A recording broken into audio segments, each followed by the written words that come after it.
The Bellmont Hotel had been a jewel in its prime, a grand relic of the city's golden age, where velvet drapes framed tall windows and crystal chandeliers cast prisms across polished marble. Now in 2025, it was a husk, fading with the old city around it. Paint peeled in long, curling strips, and the carpets bore stains like wounds that wouldn't heal. Whispers drifted through its empty corridors, rumors of Room 47, where 5 guests had vanished in 6 months. Detective Claire Mendez didn't believe in ghosts.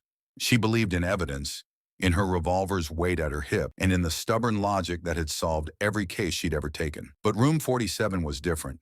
It didn't just defy logic, it mocked it. Claire checked in under the name Elena Cruz, her alias carefully chosen to avoid attention. The front desk clerk, a nervous man with a tick in his left eye, handed her the key with trembling fingers. "Fourth floor, ma'am," he muttered, avoiding her gaze. "Elevator's out.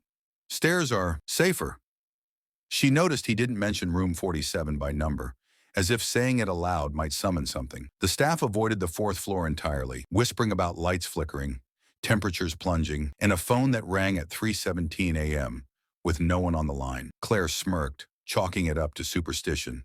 She'd slept in worse places. Her first night was quiet. She ordered black coffee from room service, the bitterness grounding her as she scribbled notes in her leather-bound journal. Rain streaked the window, blurring the city's flickering lights. She studied the case file. 5 missing guests, no bodies, no signs of struggle. All had checked into Room 47, always on the 13th of the month. No fingerprints, no DNA, just absence. She double-checked her revolver, loaded and ready, then drifted to sleep. At 3:17 a.m., she woke with a jolt. A whisper slithered through the dark, soft but unmistakable. Claire, her real name. Her pulse quickened. The sound came from the wardrobe, a hulking mahogany relic in the corner. She flicked on the bedside lamp, her revolver steady in her hand. The room was still, too still.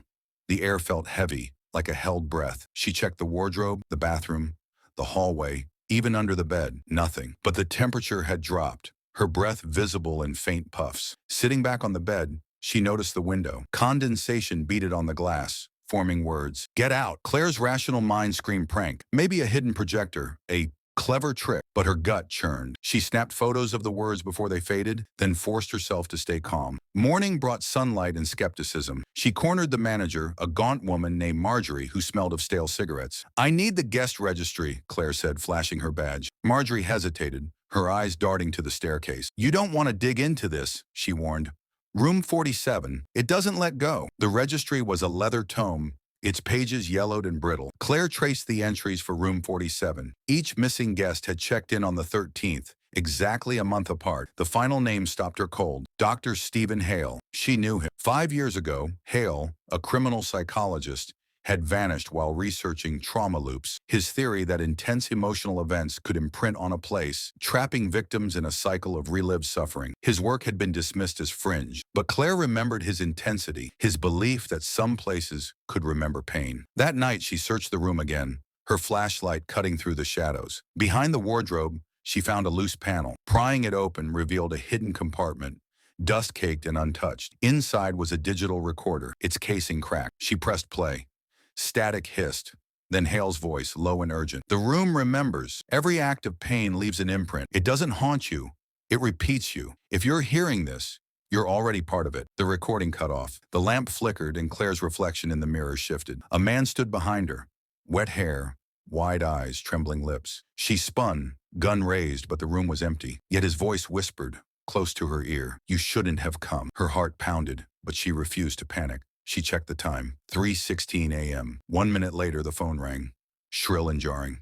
She hesitated, then picked it up. A voice, Hale's but distorted, like it was underwater, said, "Claire Mendez, your turn." The line went dead.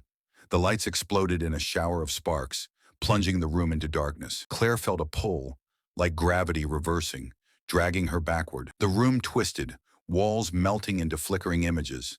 A woman clawing at the door, a man sobbing on the floor, a teenager staring blankly at the mirror, the missing guests trapped in their final moments, replaying endlessly. And there among them was Claire, her own face, eyes wide with terror, reflected infinitely in a cracked